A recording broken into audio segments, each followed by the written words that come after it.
Mesdames et messieurs, bonsoir et bienvenue à cette session d'information. Mais avant tout, le sommaire. Au regard de la recrudescence du coronavirus, le gouvernement s'apprête à annoncer de nouvelles mesures.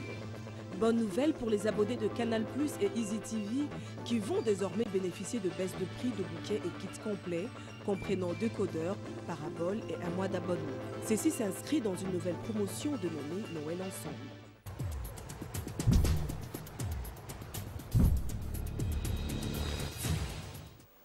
Une fois de plus, mesdames et messieurs, bonsoir et bienvenue à cette session d'information. L'arrivée de Kabila à Lubumbashi fait couler encre et salive. Si pour sa famille politique, il sera le bienvenu, d'autres formations politiques estiment que c'est un non-événement. Junior Kaneki est notre correspondant sur place. Selon des sources proches du PPRD, aucun meeting, ni moins encore une autre activité politique n'est prévu par Joseph Kabila, autorité morale du FCC, et dont l'arrivée à Lubumbashi est annoncée probablement pour ce samedi 21 novembre 2020. Il vient pour voir sa propre famille biologique. Pas de meeting, pas de consultation, il ne reçoit pas les gens, il vient seulement pour voir sa maman. Pendant ces temps à Lubumbashi, côté l'UDPS, les uns qualifient son arrivée d'un non-événement et les autres considèrent Kabila des personnes indésirées. Ce n'est pas un bon événement, il est sénateur en vie, c'est qu'on dit, on disait. Nous sommes sûrs quand il vient, il va se retrouver, il est impopulaire. Il n'a pas de base, nous l'avons de base. Des réfugiés ici au Katanga. Or, la politique se fait à Kinshasa. C'est un non-événement pour nous les gens.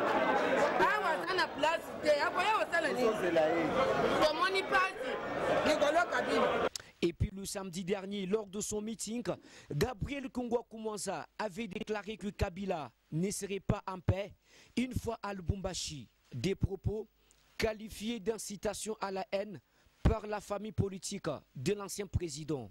Mais toutefois, les préparatifs s'intensifient côté PPRD pour un accueil digne d'une autorité morale. Oui, c'est dans sa province d'origine. Les sommets de été accueillis par sa frère Katangé. Même les non-Katangés, les fanatiques de Joseph Kabila sont encore là. Je dis à la population de la ville de Lubumbashi, soyez mobilisés pour accueillir votre fils qui a fait la gestion de ce pays pendant 18 ans, sans ces mouvements que vous êtes en train de voir aujourd'hui. Joseph Kabila Kabange, c'est notre F que nous devons protéger et nous voulons, là où il va, nous sommes là. Jusqu'ici, rappelons que l'agenda de Joseph Kabila n'est encore dévoilé officiellement. Invité par le chef de l'État, Félix-Antoine Tshisekedi Tshilombo, en vue de participer aux consultations, le grand chef de la chefferie de Kasonga-Lunda, Kiamvu, Frédéric Nkani, est allé présenter ses civilités au ministre délégué à l'Intérieur en charge des affaires coutumières, M. Eriol Vuzimeya. Il était à la tête d'une forte délégation des notables et autres membres de sa famille chefale, Africa Mujinga. Nous ne pouvons pas séjourner à Kinshasa sans passer présenter nos civilités à notre ministre de tutelle, celui-là même qui a fait que notre chefferie ait un chef accepté par tous. C'est ainsi que le chef de la chefferie Kasongo-Lunda, Kiamvu Frédéric Nkani, au sortir de l'audience lui accordée par Erol Michel Vuzimeya, ministre délégué à l'Intérieur, en charge des affaires coutumières. Kiamvu Kasongo-Lunda affirme qu'aujourd'hui, grâce à la médiation d'Erol Michel Vuzimeya, Kasongo-Lunda est en paix et vit dans l'unité. Nous sommes venus sur l'invitation des chefs de l'État. Alors, nous ne pouvons pas manquer de ne pas dire bonjour à notre patron de ministère. Donc, nous avons parlé de tout. La situation actuelle à Kasongo-Lunda, Kasongo-Lunda est calme pour le moment, parce qu'avant, chacun avait son chef, son Kiamvu. Et maintenant que le Kiamvu est sorti Alors tout le monde se tait et se retire et se confie à celui qui est sorti comme chef. Il n'y a plus de poteaux, de divisions, de barrières, il n'y en a plus. Des divisions, des barrières. Maintenant, des barrières.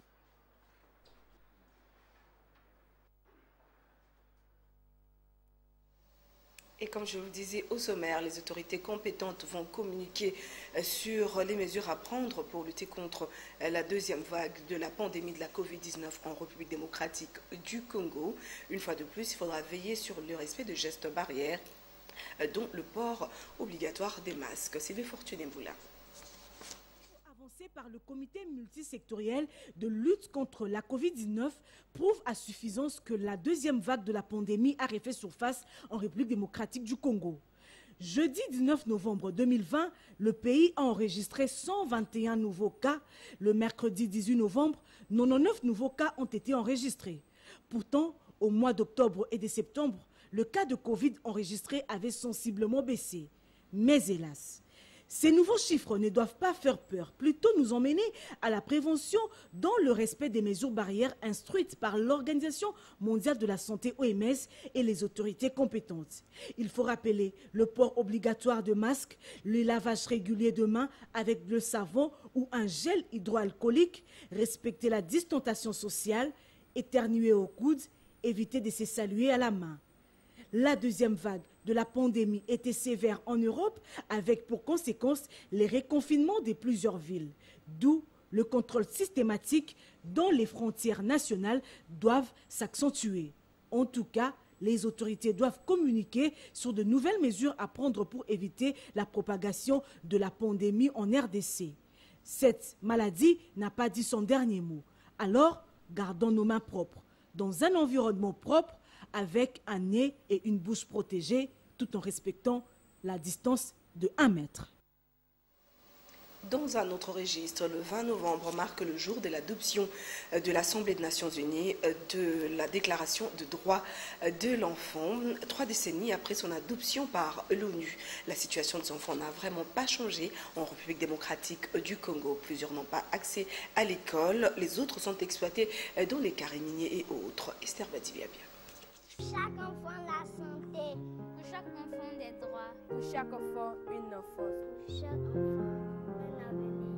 Pour chaque enfant le droit de jouer. Pour chaque enfant l'éducation. Pour chaque enfant un sourire. Nous sommes 7,650 milliards d'habitants dans le monde. Parmi eux, 1,915 milliard ont moins de 15 ans. Depuis 1989, il existe une Convention internationale des droits de l'enfant. Elle a été signée par les pays siégeant aux Nations Unies. Elle a été mise en place pour protéger les enfants et leur donner le droit pour qu'ils aient une vie meilleure. En République démocratique du Congo, comme dans d'autres pays, certains droits ne sont pas respectés. Selon la Convention, vous êtes un enfant jusqu'à vos 18 ans. Ces tests protègent l'enfant contre toute forme de violence physique, psychologique et sexuelle.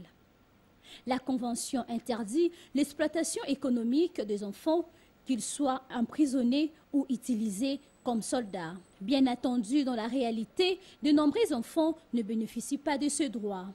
Un enfant sur 6 dans le monde ne va pas à l'école et plusieurs travaillent dans les carrés miniers pour aider leurs parents. Certains sont forcés à faire la guerre. La promotion et le respect des droits de l'enfant ne doivent pas rester un simple idéal, mais plutôt une réalité au quotidien qui soit enfin connue. Noël ensemble, c'est la nouvelle promotion de Canal+, un cadeau pour les festivités de Noël et de fin d'année que cette société offre à ses abonnés de Canal et Easy TV. Baisse de prix de bouquet de Canal à $20, kit complet avec décodeur, parabole plus un mois d'abonnement et Easy achat décodeur à 20 000 francs au lieu de 24 000 et abonnement à 10 000 au lieu de 14 000. Africa Mojinga et Selim Bayab. Noël Ensemble, c'est la nouvelle promotion des Canal Plus pour tous ses abonnés. Désormais, ils peuvent acheter le kit complet des Canal Plus avec décodeur plus un mois d'abonnement à 20 $ américains ou équivalent de 20 $ en francs congolais. L'annonce a été faite par la directrice générale des Canal Plus RDC, Mireille Kabamba, au cours d'un point de presse ce vendredi 20 novembre 2020. Nous proposons en fait que notre décodeur qui en général en période de fin d'année est à 10 $, mais à partir de la formule évasion, on a décidé aujourd'hui de l'ouvrir à la formule Access pour qu'on s'assure qu'un maximum de personnes puissent profiter de cette offre-là. D'abord pour vraiment pouvoir leur dire on est ensemble, l'année a été difficile, l'année a été très difficile, mais on veut vraiment montrer à nos abonnés et aux abonnés qui ne sont pas, enfin aux prospects comme on les appelle, qui ne sont pas encore abonnés aujourd'hui, qu'on est là pour accompagner les abonnés de la RDC.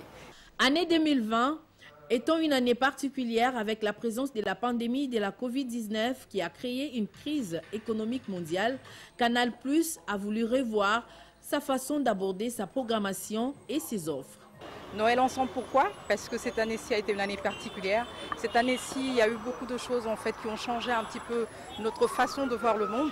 Et ça nous a permis aussi, nous, au Canal, en fait, de pouvoir revoir aussi notre façon d'aborder notre programmation, nos offres tout le long de cette année-ci. On a essayé d'accompagner nos abonnés dans les moments difficiles comme dans la joie, parce qu'on sait qu'il y a eu quand même beaucoup de moments difficiles cette année-ci.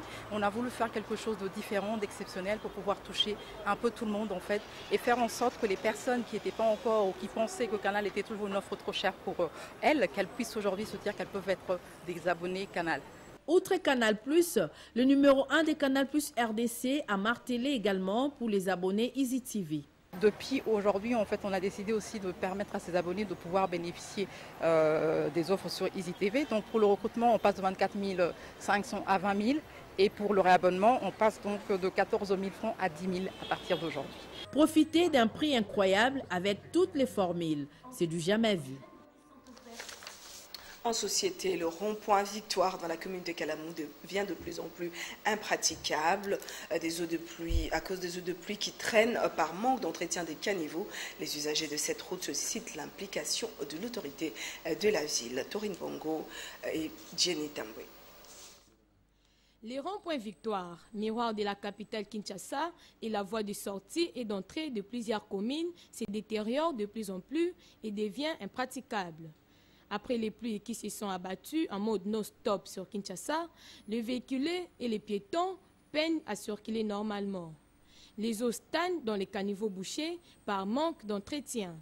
Les piétons sont transportés au dos, soit passés sur une planche communément appelée pont, qui est fixée à 500 francs congolais. Mes chaussures sont mouillées, car je suis entré dans les eaux des pluies. En plus, elles dégagent de mauvaises odeurs qui peuvent causer des maladies. Victoire est une grande avenue. L'autorité doit la réhabiliter. Tout ceci arrive par manque d'entretien des caniveaux. Il faut que le gouverneur, Jean-Tini Ngobila, fasse quelque chose pour curer ces derniers. L'autorité compétente devrait intervenir au plus vite possible pour que tout revienne à la normale. Rigo Moulopo et Patrick Borel Moukendi nous font dire que la 6e édition de la compétition XXL de squash atteint l'étape de quart de finale dans le tableau inférieur et demi-finale dans le tableau supérieur.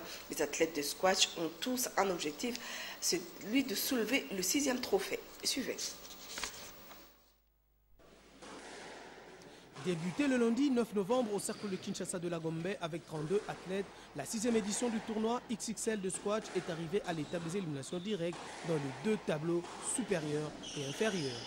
Pour ces derniers virages, Vassor Moubouadi, Calvi Mondambo et Bessombi Jean-Marie n'ont qu'une seule ambition, être en finale du côté supérieur.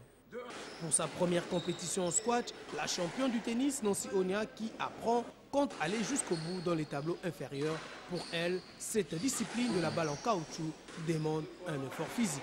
Parce que d'abord, je joue au tennis, c'est presque la même chose, mais sauf que ça demande beaucoup de vitesse, beaucoup de précision, et puis il faut tout le temps bouger dans le terrain. C'est pas comme le tennis, mais la facilité, c'est parce que je joue au tennis. Jusque-là, je me suis qualifiée pour la quart de finale, donc pour moi, je me dis déjà c'est déjà beaucoup, parce que je joue avec des hommes, c'est formidable pour moi, le premier tournoi, mais On va essayer de viser la demi-finale. Hein.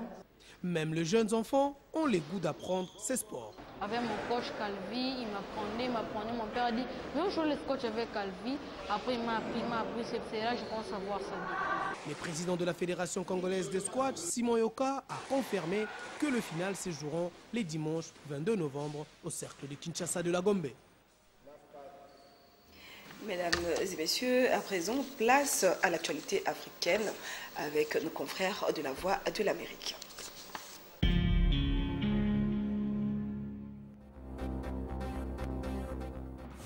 Burkina Faso, le président Roch Kaboré est favori à la présidentielle du 22 novembre. Il fait face à 12 candidats, mais 2 semblent peser plus lourd dans la balance. Le chef de file de l'opposition, Zéphirin Diabré, et Edi Komboigo du parti de l'ex-président Blaise Compaoré.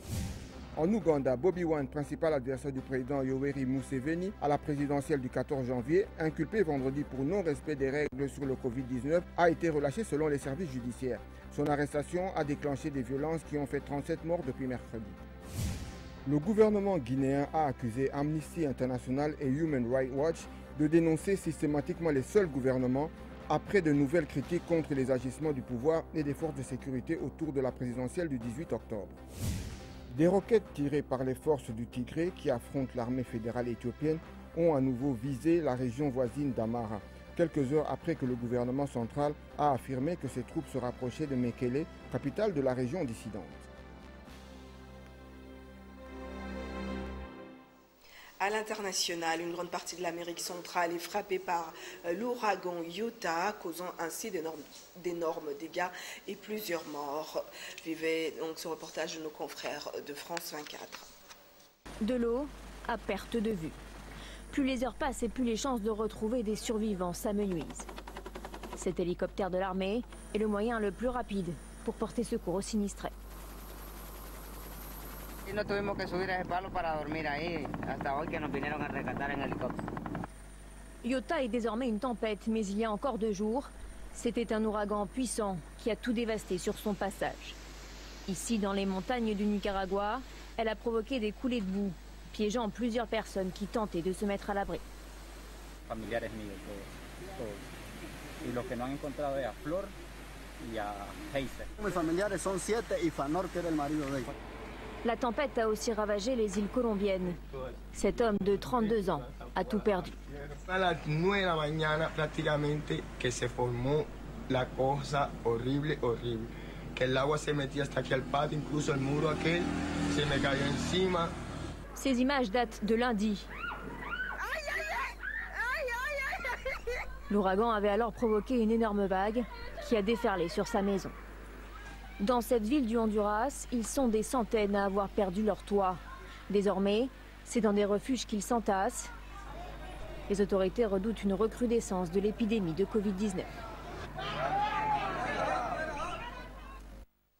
Revenons en RDC, coopération militaire RDC-Angola, verdict attendu du Conseil d'État sur l'affaire qui oppose le bureau de l'Assemblée nationale et Fabrice Puela. La résurgence de la pandémie du coronavirus en République démocratique du Congo sont un des différents sujets qui ont été traités, qui constituent plutôt la revue de presse de ce vendredi 20 novembre dans une sélection et commentaire de Sylvie Fortuné-Boula.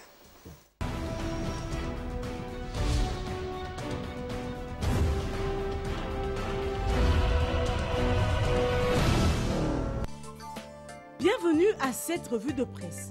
Coopération militaire RDC-Angola, de manœuvres aériennes ce vendredi sur Kinshasa, titre Forum des As. En croit le général-major Léon Richard Kassonga, le survol et cet atterrissage d'avions de chasse est aussi une preuve de l'excellence des relations et de coopération militaire exemplaire et mutuellement avantageuse entre la RDC et l'Angola.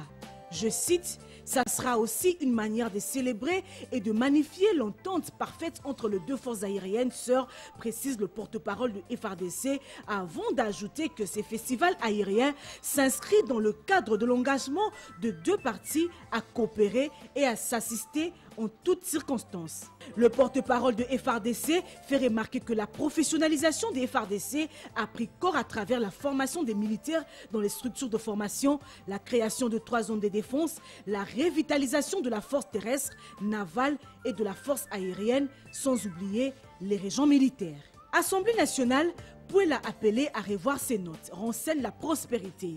En marge de la plénière tenue ce jeudi, les députés nationaux ont exprimé à l'unanimité leur soutien au bureau de la Chambre basse du Parlement et à son président Janine Mabunda. Qui en croire, depuis son élection, ne cesse de travailler en veillant au strict respect de la Constitution et du règlement intérieur de l'Assemblée nationale. Pour ces élus, le bureau a déposé dans le délai le rapport de gestion 2019, contrairement aux accusations du député national Fabrice Pouela devant le Conseil d'État. Le vrai modérateur rapporte à son tour que 150 cas de Covid-19 en 3 jours. L'espoir observé après une certaine accalmie de la pandémie de Covid-19 a été brisé. Après le rebond enregistré à Kinshasa dans certaines provinces de la RDC. En 72 heures, le record de 150 cas a été confirmé par l'équipe de riposte. Il y a donc nécessité que les autorités mettent sur pied des mécanismes en vue de stopper la propagation de la maladie.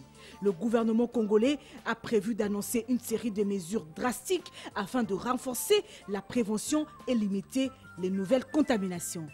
Terminé, au revoir et bon week-end chez vous.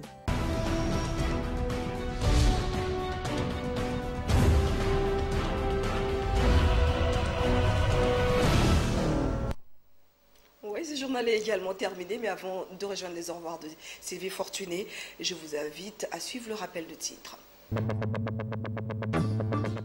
Au regard de la recrudescence du coronavirus, le gouvernement s'apprête à annoncer de nouvelles mesures.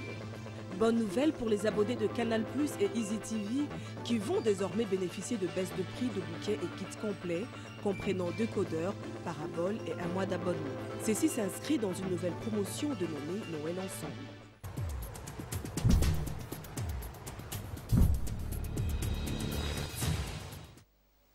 Voilà, ce journal est complètement terminé. Merci à vous de l'avoir suivi. Merci à toute la grande équipe qui a assuré, bien sûr, ce soir. Merci à José Moussangana.